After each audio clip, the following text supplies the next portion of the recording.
Hey there folks, and welcome back to another one. Today we are doing a Mosin Nagant bolt disassembly video. To disassemble the bolt, you will first want to remove it from the firearm, open it, slide it all the way to the rear, pull the trigger and slide it the remainder of the way out. From here you will want to decock the bolt, hold onto the cocking knob at the rear, pull it back ever so slightly to the rear and slide it down to the left. This will decock the bolt.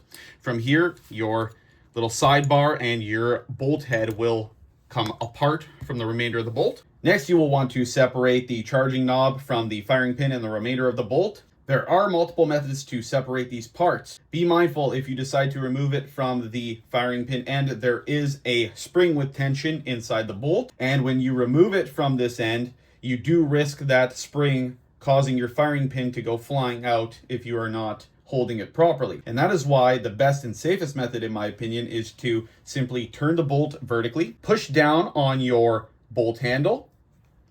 This will relieve the tension on that spring, and it will allow you to rotate your charging knob to the left, unthreading it. So simply unthread it all the way. And there you go, slide it out and relieve that spring tension there.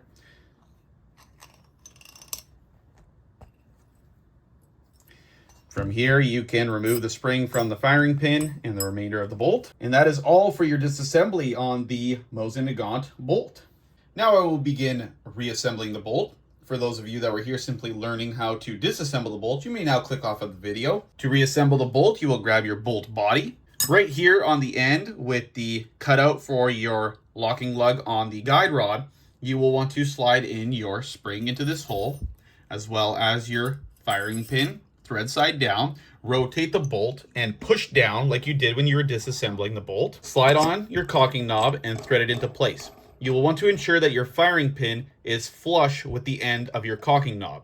Once it is flush, you will want to ensure that your position of your cocking knob is on a 90-degree from your bolt handle. So the little safety rod right here, the little safety detent, will be on a 90 with the bolt handle. Once you have your bolt in that position, you will want to rotate it to the end with the firing pin and the cocking knob and ensure that your firing pin is aligned with these two cuts on each side of it on the cocking knob. If they are not, use a flathead screwdriver and realign with those grooves.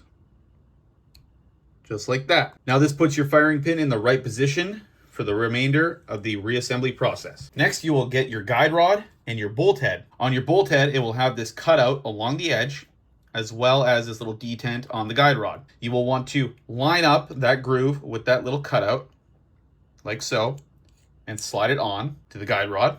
Rotate the bolt head, and now it is locked into place. From here, you can simply slide your firing pin into the guide rod, and it will be in the right position to align with this little locking piece back here. There we go, it slides right in. From here, you will want to ensure that your detent here on your bolt head is in fact dropping into place on the remainder of your bolt body. At this point, your firing pin will protrude. This is when the bolt has been fired. If you have a head spacing gauge, double check to ensure that you have the right amount of head spacing on your firing pin.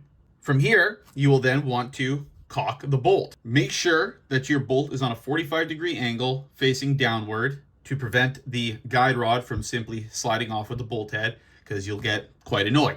From here, pull back on your cocking knob and rotate it to be parallel with your bolt handle. Now your bolt is ready to go.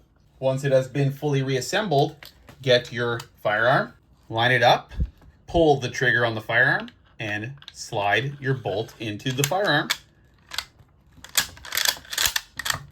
And your gun is ready to go.